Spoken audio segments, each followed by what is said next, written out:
Up next, as our last talk of the day, we will have a whiteboarding session on how to turn an L1 into an L2. It is an open session facilitated by Ocelot Labs. So, can I get Yaz Khoury from Celestia and Anton from Aurora up on stage, please? So thank you, everyone. We wanted to do a fun whiteboarding session for an interesting thought experiment that we wanted to conduct, which is how do you move an L1 with its existing consensus and validator set and migrate it to become an L2 rollup?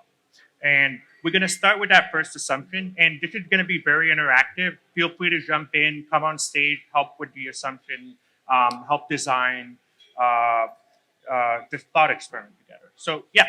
So first, I think I would add, let's also add in a bit of intro uh-huh. and go for that. Yeah. Sorry? Please do. Let's tell a bit more about why we are doing that.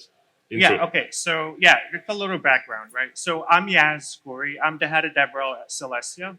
I've been in crypto for a while. Before that, I was doing developer relations at Cello, and before that, at Ethereum Classic. And Anton?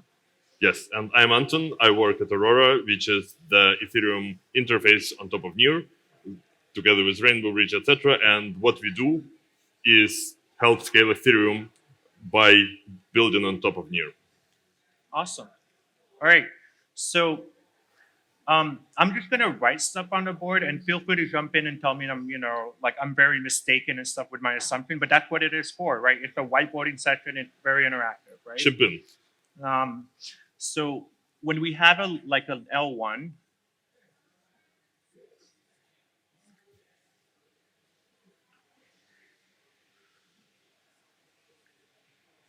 and with an L2 model, you have this is the L1, then you have the L2 that kind of does a roll up on top of like an L1 right here. So I think the question is, like, to kick it off, if I have an L1 here and I want to migrate it to become a layer 2 on top of another layer 1, what's the first thing that we can think about from a design perspective to do that kind of migration? Anyone? An upgrade? Like a height where you switch. Okay, so first is a height. So there's a block height.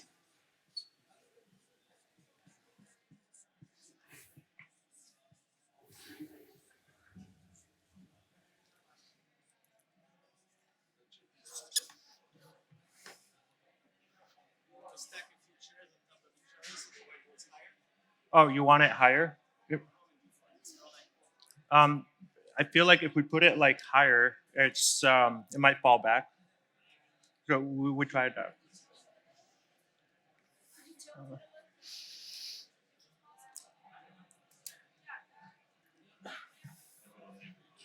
It's gonna slip. You want to help me hold it because it might slip? Yeah, just hold it while we're. Yeah, of course. All right. What kind of other assumption that we can have?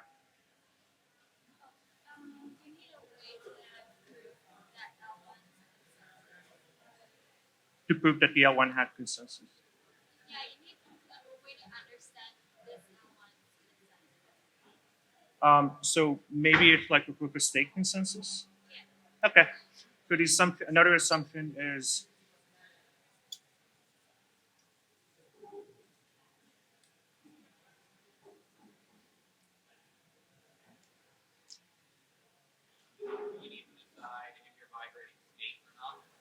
you're migrating the state or not.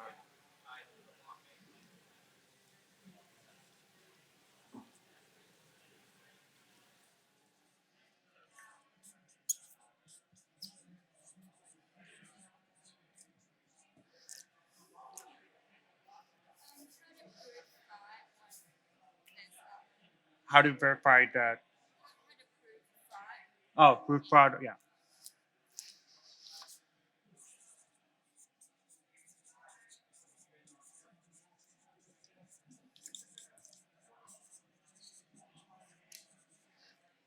I would also add that security between, like, on this step. Yes. Security, Yeah. So, So like how abstract it how secure the L1 that you're migrating to.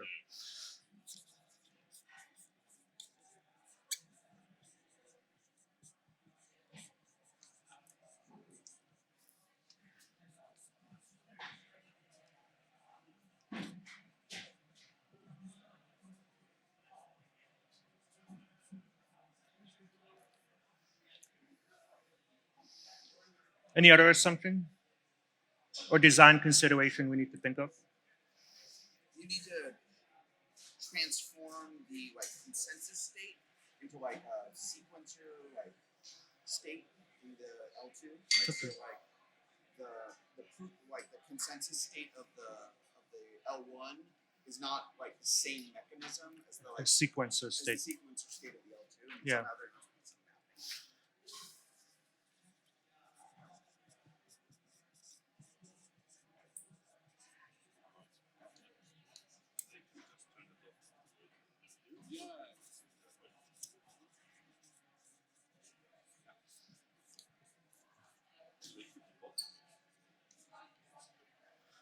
Okay. Any other consideration we're missing? Data availability.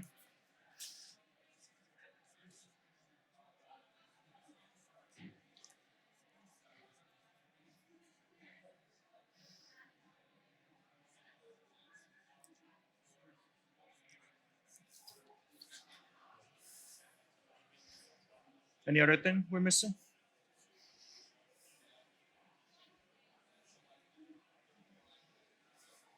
Think these are good design consideration? Yeah. That's ready to go. Let's do it. Okay, so how do you initiate the process then? Well, like You want- you wanna- have your upgrade height. So at that height you switch binaries. And presumably you have a binary that incorporates all these things. So like instead of doing consensus, you just like rip that part out. You don't do consensus anymore. You're completely reliant on the output.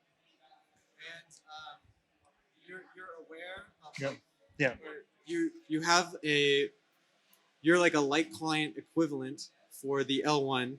So like your point here, where you have to be aware of the consensus of the L1, so like consensus of the proof of stake. So you're a light client there.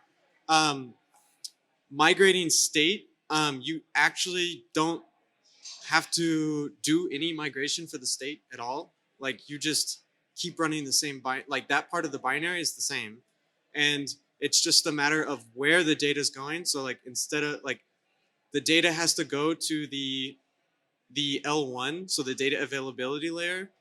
Like you just put the data there instead of going to a consensus and like propagating the block in a peer-to-peer network, and that's it.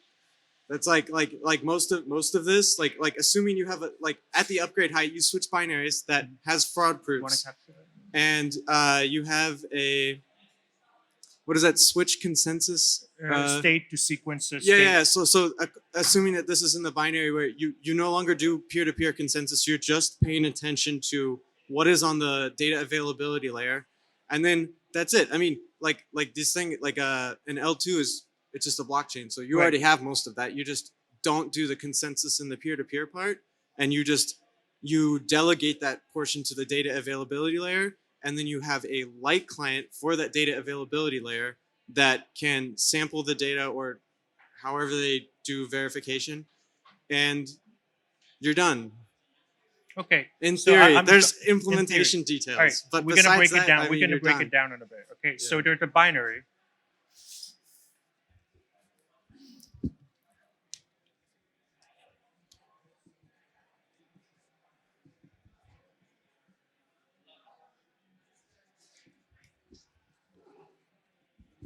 I think a point worth pointing out is like we're making the assumption that your L1 is going to become the L2 and you're going to use a distinct L1 for your data availability here, right? So we are maintaining the state transition rules, but we're assuming you're giving up the consensus, right? Yeah.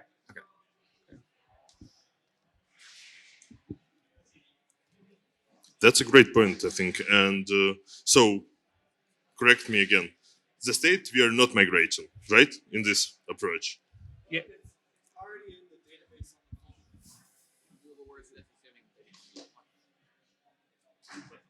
the No. Like you're previous in L1, and then you switch to becoming an L2, but even at the upgrade height, like the state root, the hash of your state tree stays the same, and your database stays.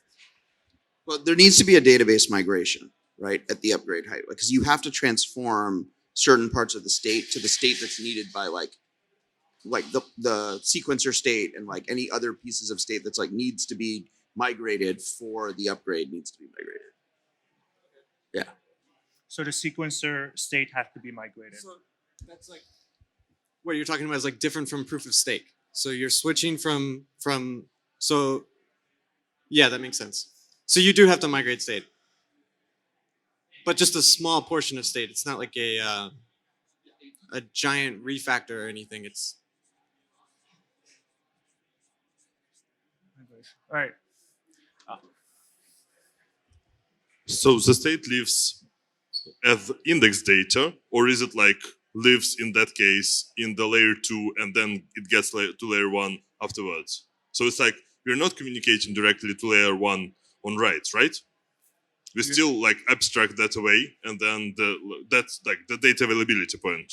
Yeah, the data availability point is you're assuming like in one model, like there's a data availability layer that you can rely on getting that data from, rather than and you just store the state for your layer 2 as a sequencer separately from the data.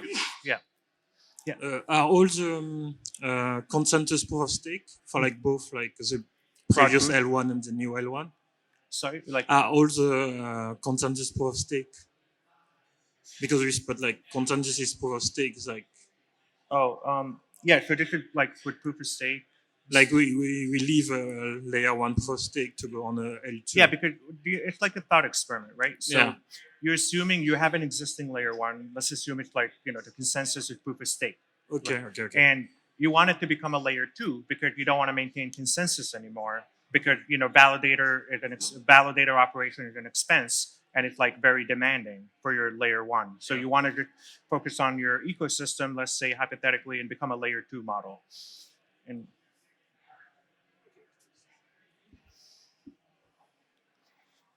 all right, so Evan, you're saying there's a binary, right, which would include some of these, like the block height, like where migration sequencer state, there's the fraud proof mechanism, and then we're switching from like the validator to the sequencer model, right? So would that binary be used by, because here's my question, right? You have validators, they're running a specific kind of binary, right? Then who runs the new binary if there's no more validators? All full nodes.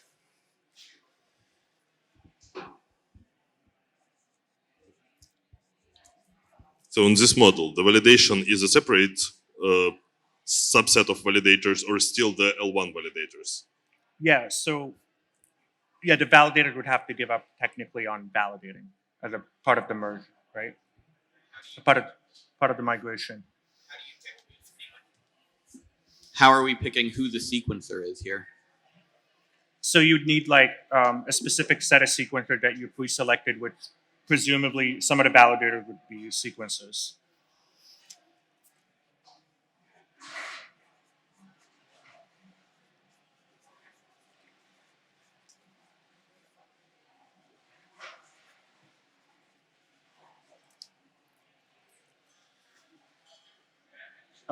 So my other question is, if that binary, after the migration, because the state existed on the layer 1 before, it can still synchronize, right, with like the previous previous state, and just download it and stuff like that to as an L2, right?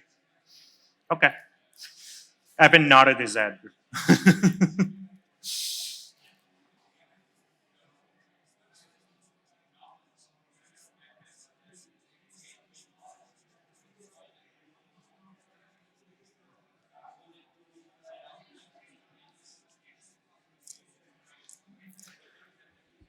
My other question is, that binary that you have, like in the future, would you have to give up on the L1 code within that binary?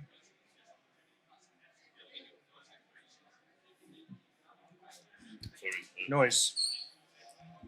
I mean, kind of like the standard way to run this, right, is everyone upgrades and then they upgrade to a new binary, and then there's going to be an if check that says if the block height is greater than this, then we're just going to ignore, a certain part of the code, right? And so you're just cutting out the code path. And eventually in the future, right, when you get, 95% or something of the nodes that were validators and are now sequencers, you can just delete that code, right? Yeah, you can leave that code. But it's also a very, very minor use case. Presumably you're saving, megabytes or at most a gigabyte of storage. State storage will still be larger than that, presumably.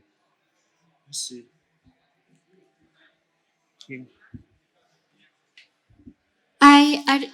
I don't see how we can just run the same binary because now we're in L2. So what if our new L1 reorgs, for example? We have to be able to reason now about L1 and to be able to adapt to rollbacks in L1.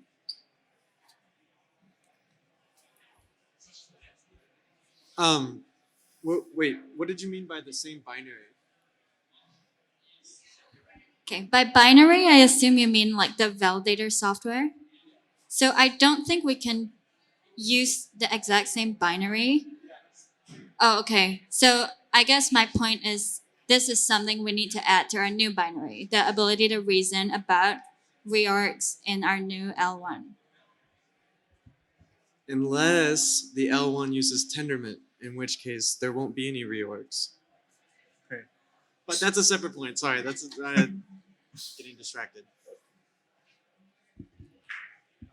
So what happened with the previous validators?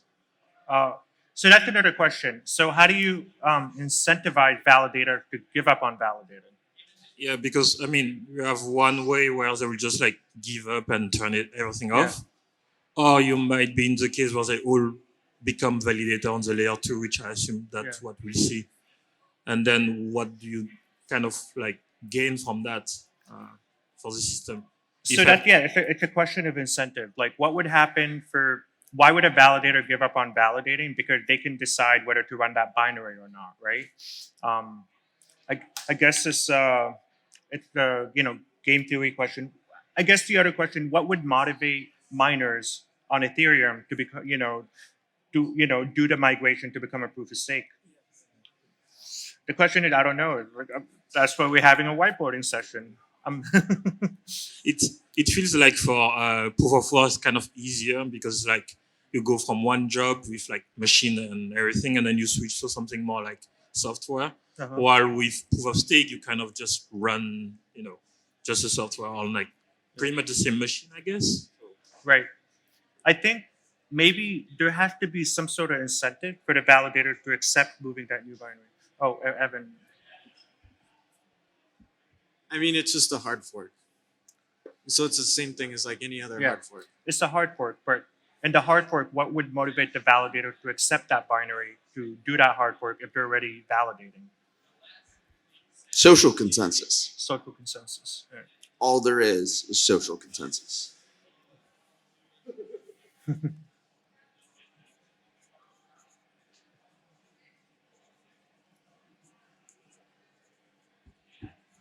So to address what we were looking through in a suggested design approach, what we keep, what we remain on which layer, etc. to visualize. So assuming, this one, L1, so that one is separate from this L1, right? But this one is just going to be migrating here to become an L2 and another L1. But, for the state, they're saying that you can still, after you upgrade to the new binary, you can still sync with the old, network and just download the entire state until you have everyone upgraded to the new layer 2 and they have all the, the remaining state within the layer 2 nodes. Yeah, and the points we are discussing here are from the perspective of when we are working within the Ethereum limitations, right? It's it's not abstract right now to L1, it's Ethereum L1. Yeah. It's assuming an EVM network, but we can make other assumptions if you want to make it more interesting. Okay, are we missing anything from the migration? You have a binary that you upgrade. you're including the block height. You have migration to the sequencer state. You have fraud proofs for an L2. And you switch from the validator to the sequencer. You buy in from the validator with social consensus. And everything is like all the new binaries are run by all the full nodes. Is there anything else that we need to do for migration that I'm missing? I have a question about the fraud proofs. So I really like the talk just now about sovereign rollups and the idea that we no longer have to outsource settlement onto some L1, and rather light clients can independently verify fraud proofs. So I think it was talk from the Celestia people. So yeah, if we have that built in, then we don't need to worry about fraud proofs so much.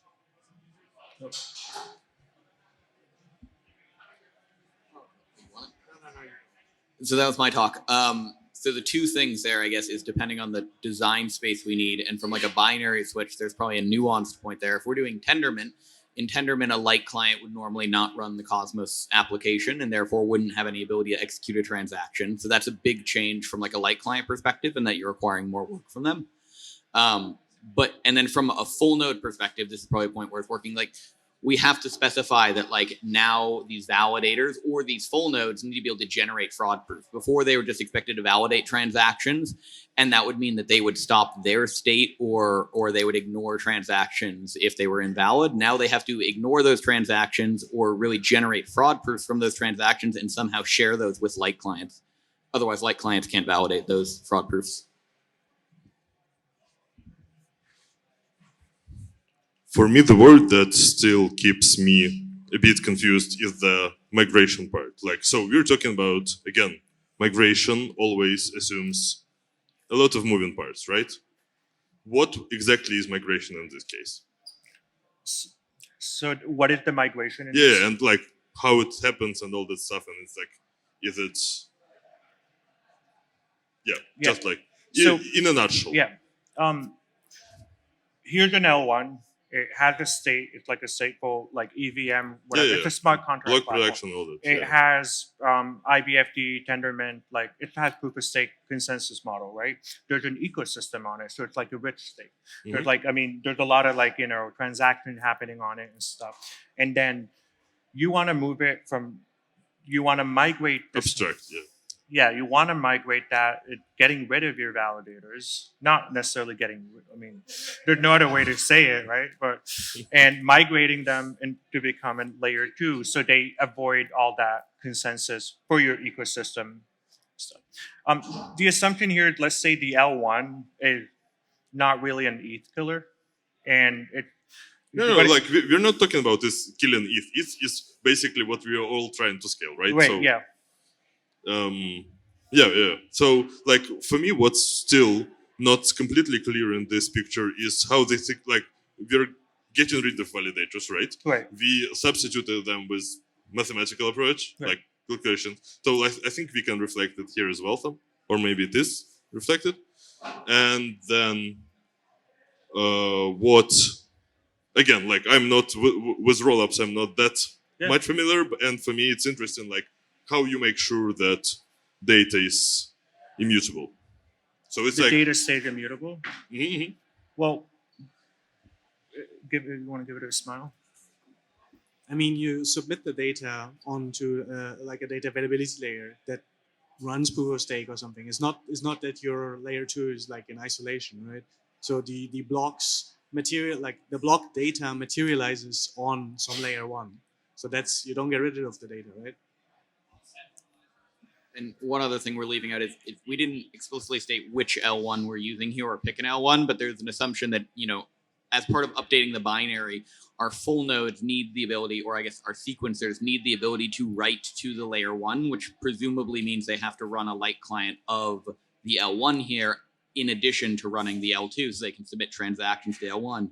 And presumably that also means they're going to have a new token that's going to be introduced that the sequencers are going to be expected to hold and submit transactions on behalf of users.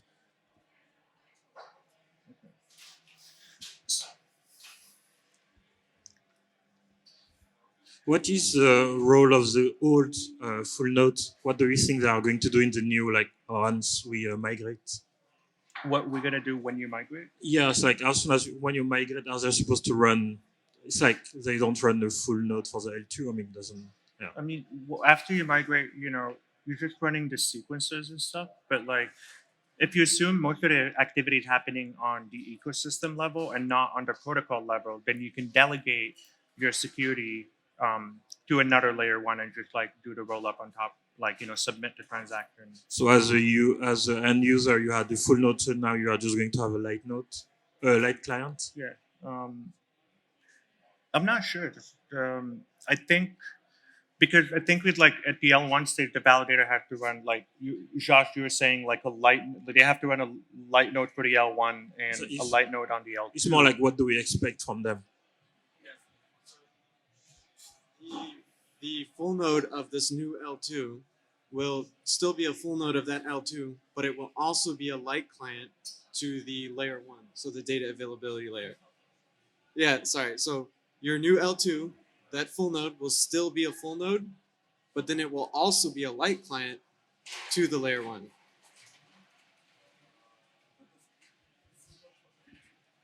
Yeah, so when you have a full node on the L1, right? And so the question is just like, what are the roles people are doing? If you're a validator on the L1, we're assuming you're becoming a sequencer on the L2. And you're also going to have a light client on the L1 because now you're essentially pulling out the consensus portion of what you were doing. Where previously you were saying, okay, I'm producing blocks, I'm receiving transactions, I'm going to produce a block, and then I'm going to submit that block to my peer-to-peer network through a consensus protocol. Now we're ripping out that consensus protocol and essentially replacing it with a light client so I can submit transactions to an L1. That L1 is essentially a remote consensus protocol for me.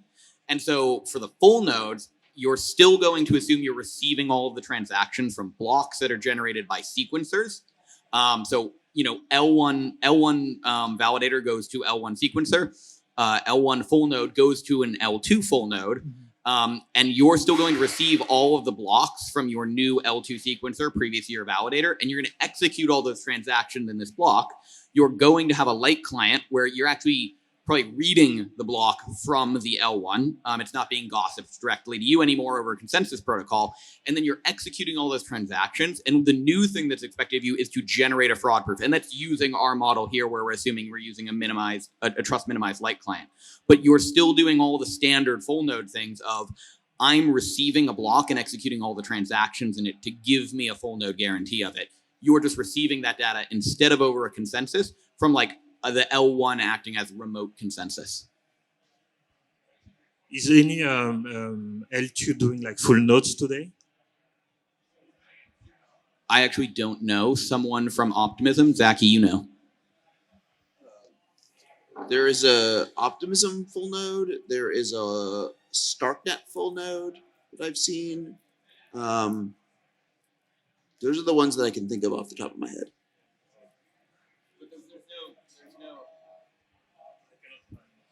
There's no technical reason you can't run a full node for an L2. It's just that the current L2s are centralized and aren't providing essentially a robust peer-to-peer network, I believe. Yeah. Well, you don't really need a peer-to-peer network because you can just use the L1 as like your as how you get state.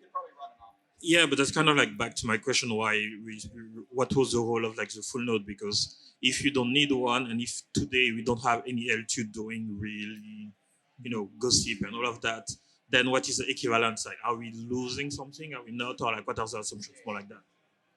So, like, when you run a full node for this new L2, there has to be some full nodes besides block producers, because you want to be able to create fraud proofs. So the movement here, right, is if you're all on an L1, right, and we're going to assume you're using like BFT, and I'm just going to assume Tendermint, right, you have this 2/3 majority where we're assuming 2/3 of the full nodes are valid. We move to a sequencer plus full node plus trust minimized light client. The security guarantees we're moving to actually is in at least one full node being trusted or being honest for the full node thing. And then that full node will listen to all of the transactions, all of the blocks, and it will generate a fraud proof, and that fraud proof can be subscribed to by light clients in the network. So there is a good argument that like full nodes are less important in this new network. We just need one. We don't need such a large quantity of them to execute transactions. You just need one that's trusted, right?